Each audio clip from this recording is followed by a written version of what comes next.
Muy buenos días.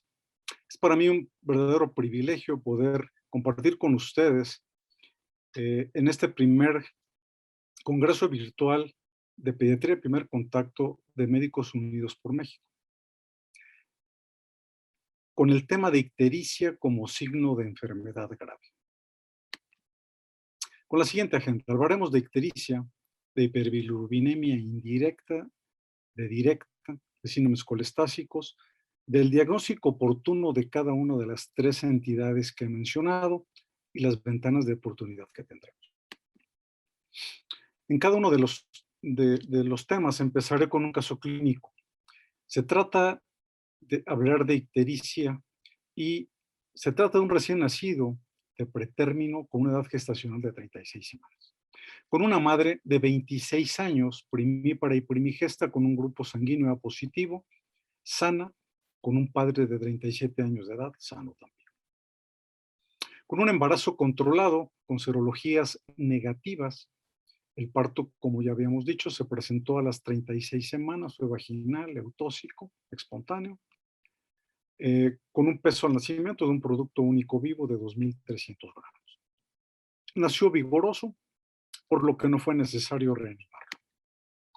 Fue egresado a las 48 horas de edad con un peso de 2.070 gramos. Al revisarlo se encontró ictérico, se hizo una medición de bilirrubina transcutánea que resultó de bilirrubina de 10 miligramos por decilitro.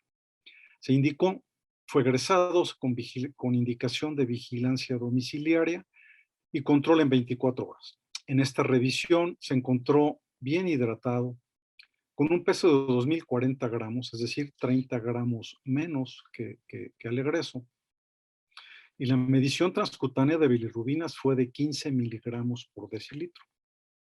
Una medición sérica de 16 miligramos por decilitro con predominio de bilirrubina indirecta. Hasta aquí dejamos el caso.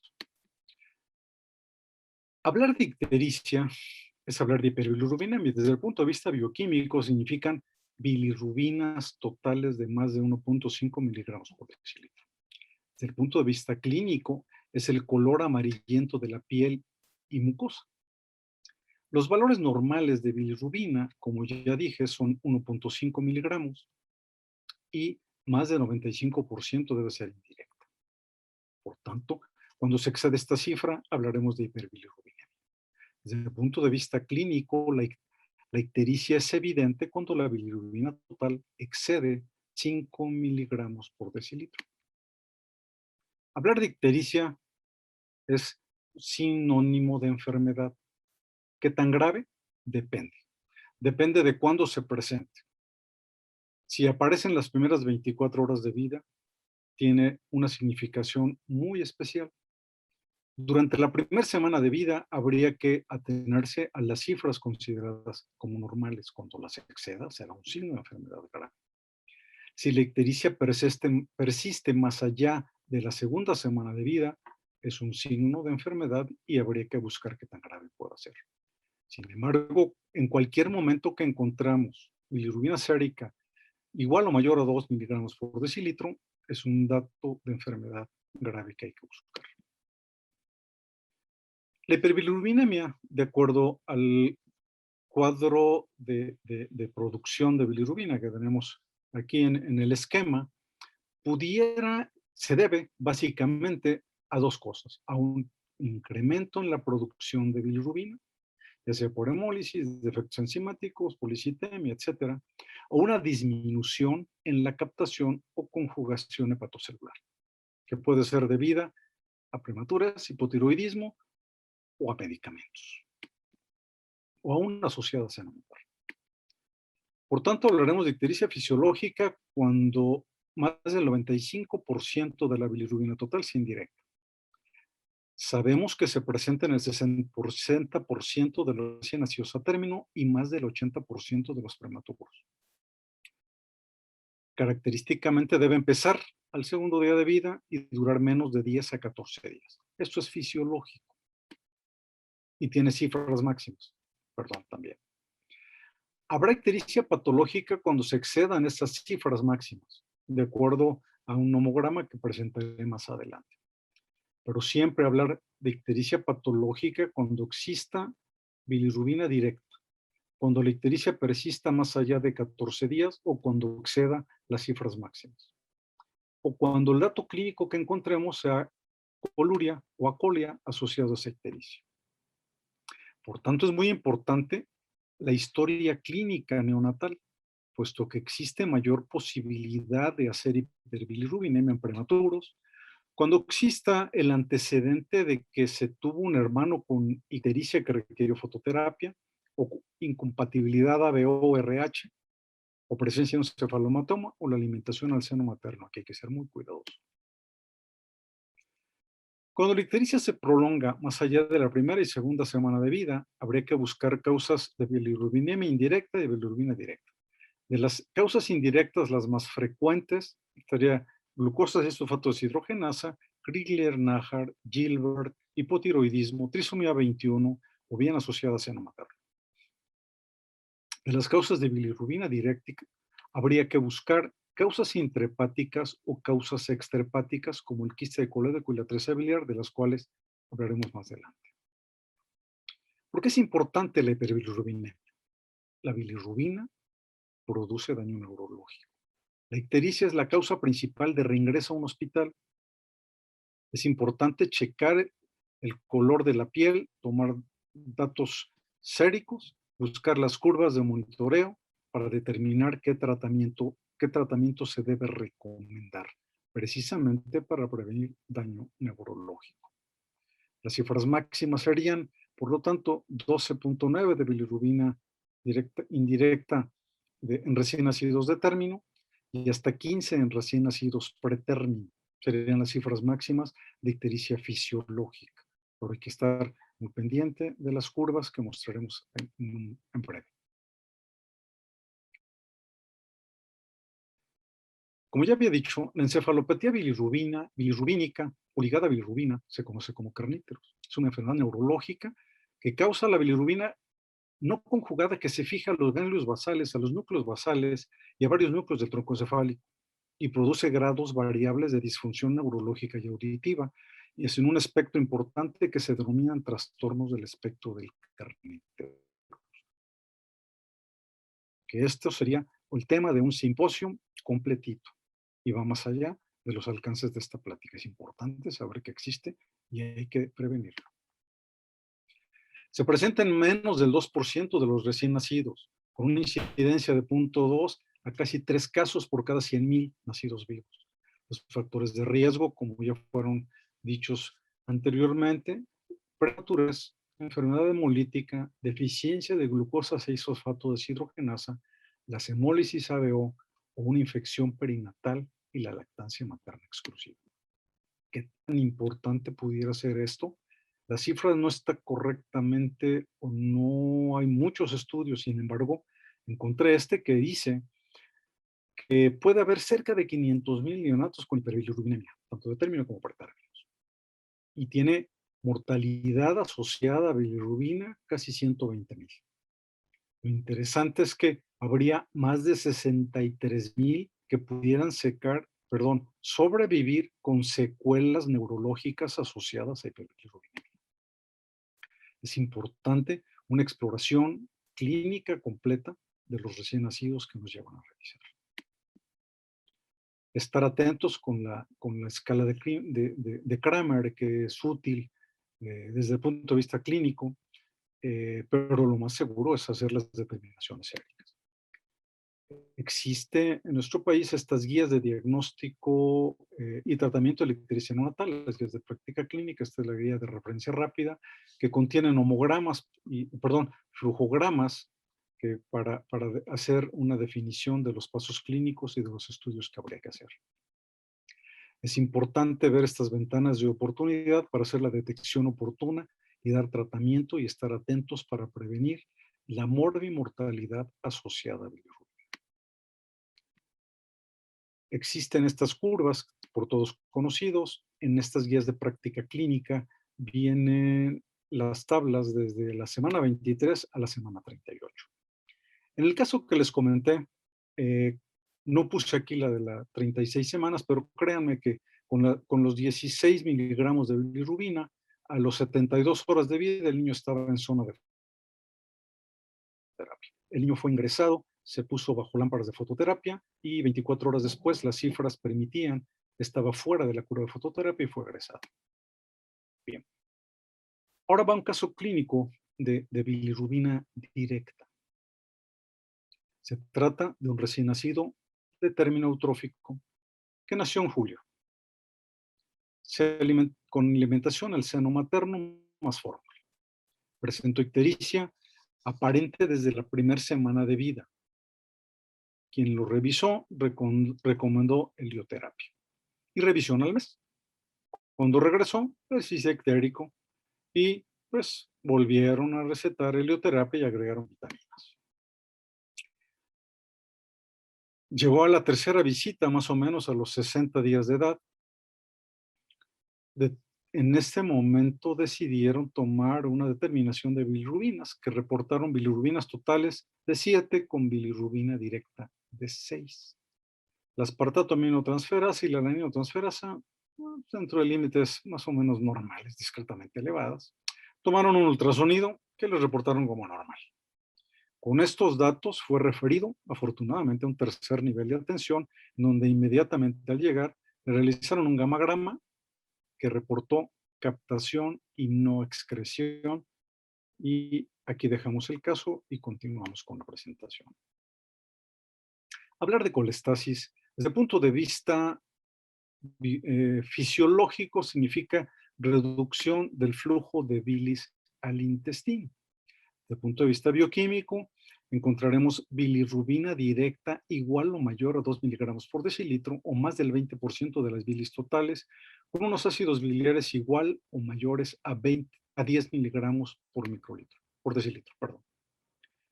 Hablar de síndromes colestásicos neonatales significa un grupo de padecimientos que se presentan en los primeros meses de la vida que comparten los datos clínicos de ictericia con hipocolia o acolia y coluria. Agrupa más de 100 padecimientos que si los llevamos la incidencia de todos estos juntos, sería uno por cada 2.500 recién nacidos de término. Entonces ya tendríamos un caso de colestasis neonatal, de síndrome colestásico neonatal, por cada 2.500 nacidos vivos. Las causas son variadas, empezando por causas extrahepáticas, que sería una atresia biliar, o un quiste de colédoco, perdón, o infecciones como un TORCH o una sífilis congénita, trastornos en la síntesis de ácidos biliares, trastornos metabólicos como la galactosemia o la tirosinemia, endocrinopatías como el panhipovituitarismo, padecimientos genéticos como una trisomía 13, 18 o 21, o la condroplasia con colestasis, causas tóxicas como alimentación parenteral, o la amoxicilina con ácido clavulánico, trastornos vasculares como el fenómeno de isquemia repercusión, y un grupo de misceláneas que todavía están por ver. La atresia biliar presenta por lo menos 4 fenotipos. Los dos más importantes serían un primer fetal o embrionario, una atresia de vías biliares fetal o embrionaria, una segunda que sería perinatal adquirida, una tercera que sería quística y una cuarta que ligada a IgM positiva, citomegalovirus.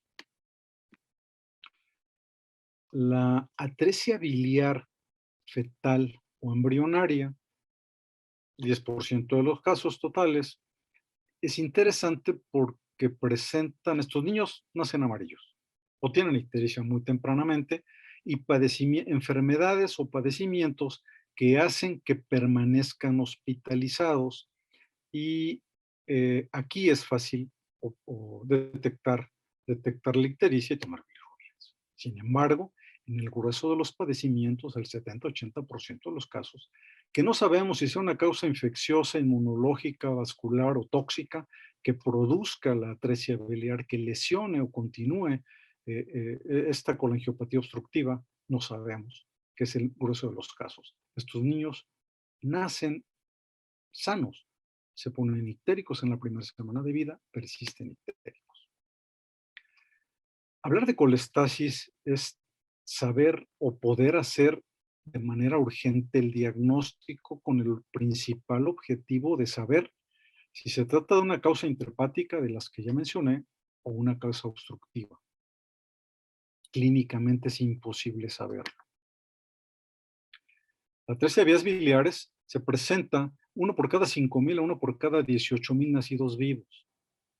Como ya mencioné también, es una colangiopatía obliterante progresiva a cirrosis y llega a hepatopatía terminal. Es la causa número 1 de indicación a trasplante hepática en niños. El diagnóstico es urgente. Porque estos niños sin diagnóstico y sin tratamiento oportuno tienen una mortalidad de 100% en 1, 2 o incluso hasta 3 años con una triste calidad de vida. Hablando en cifras de los síndromes colestásicos, en México tenemos en 2019 una población de más de 125 millones de habitantes. Nacieron más de 2 millones de niños, de acuerdo al INEGI. Con estas cifras, yendo a todas las causas de colestasis neonatal, tendríamos 900 pacientes con síndromes colestásicos, de los cuales 50% son atresia de vías biliares. Estamos hablando de 450 a 500 pacientes. Sin embargo, a los grandes hospitales de concentración, sea el Centro Médico Nacional La Raza o el Centro Médico de Occidente o el siglo XXI, el Centro Médico del siglo XXI, o los dos Institutos Nacionales de Salud de Pediatría, tanto el Infantil de México como el Instituto Nacional de Pediatría, llegan entre 7 y 25 casos por año. Llegan tarde y tienen una mortalidad cercana al 90%.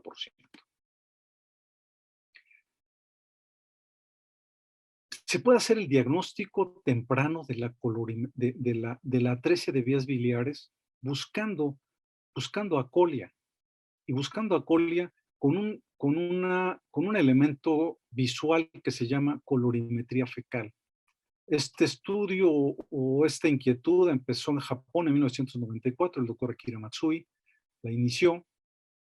En 99 se hizo un estudio piloto en Argentina, sin embargo, lo importante fue que en 2004 en Taiwán lo hicieron universal y aquí demostraron que la colorimetría fecal tiene una sensibilidad de 72 a 97% y una especificidad de 99.9%.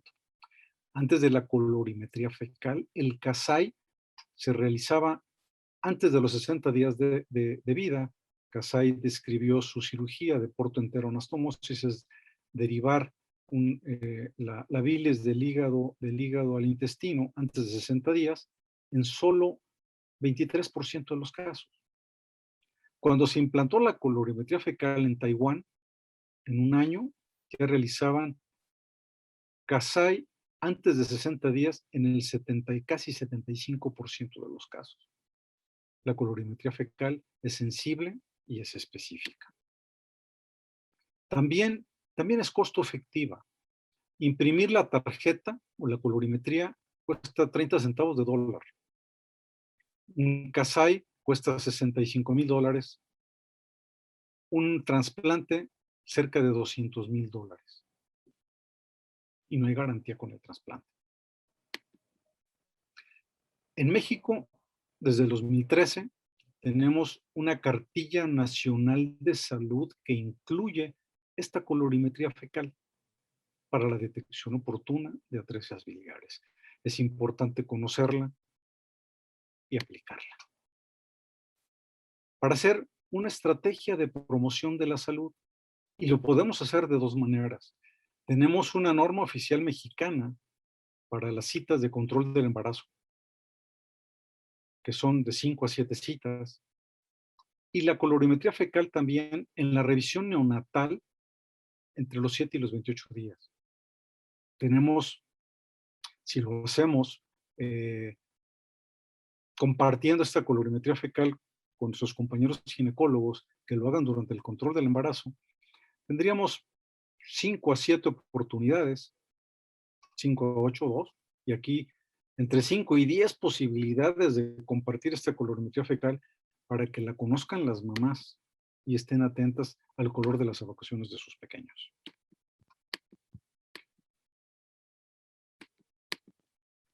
¿Por qué? Es importante referir a un tercer nivel de atención, porque en el tercer nivel de atención se deben realizar una serie de estudios, un perfil de TORCH con un perfil de hepatitis y VDRL, una determinación de alfa-1 antitripsina sérica y un fenotipo, un aminograma en sangre y en orina, unos cuerpos reductores en orina, un urocultivo y un coprocultivo, repetir el ultrasonido, hacer un gammagrama, una biopsia, una colangio transoperatoria o hasta una colangioresonancia. Es importante referir a estos chiquitines a un centro con experiencia. La razón es porque es importante que el equipo que va a realizar la cirugía de Kasai tenga experiencia. En 1995, en Inglaterra y Gales, había 15 centros quirúrgicos y encontraron que los hospitales que realizaban 5 o más cirugías por año, 5 cirugías de Kasai por año, tenían una sobrevida de 61%. Y los hospitales que realizaban menos de 5 cirugías de Kasai por año tenían una sobrevida de 14%.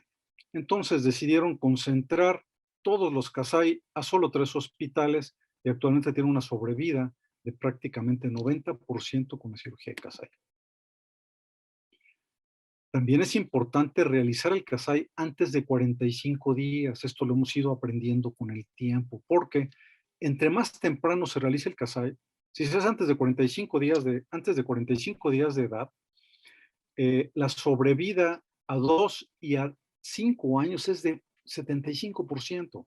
Si se realiza más adelante en el tiempo, va disminuyendo la sobrevida de manera dramática.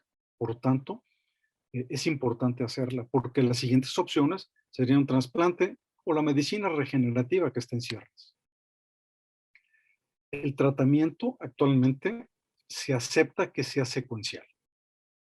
Hacer un Kasai antes de 45 días de vida. Ese es hacer esta porto entero anastomosis. Cuando este Kasai falla, se puede hacer un trasplante. Tristemente en nuestro país, hasta hace muy pocos días, teníamos un solo centro en el que se realiza con un programa exitoso de trasplante, que era el Hospital Infantil de México. Y sigue siendo el Hospital Infantil de México. El hospital de referencia con mayor éxito en trasplante hepático a niños. Actualmente el Instituto Nacional de Pediatría acaba de reportar su primer caso exitoso. Esperemos que siga, que estos dos centros continúen. Porque hacer un Kasai a tiempo, 50% llegan a la adolescencia, un tercio pueden estar asintomáticos. Hacer un buen Kasai pueden tener una sobrevida de 90%. Démosle esa oportunidad a nuestros niños. Hasta abrir los ojos para encontrar niños amarillos, buscar el color de las evacuaciones, compararlo con la colorimetría fecal y llegar a tiempo. Y los médicos que los vean, referirlos de manera oportuna a un tercer nivel, no se entretengan con ellos. Tenemos instituciones, normas, guías, una cartilla nacional de salud que incluye la colorimetría fecal. Las normas son la que ya había mencionado, la de atención durante el embarazo y puerperio. Son 8 citas previas. La norma para la atención a la salud del niño entre los 7 y los 28 días. Son nuestras ventanas de oportunidad para detectar estos chiquitines para que no lleguen en esta condición tarde y no se les puede ofrecer absolutamente nada. Esta colorimetría fecal inclusive funcionaría como un tamiz neonatal más que ampliado. Estamos viendo más de 100 padecimientos, estamos pudiendo detectar más de 100 padecimientos, serviría como tamiz.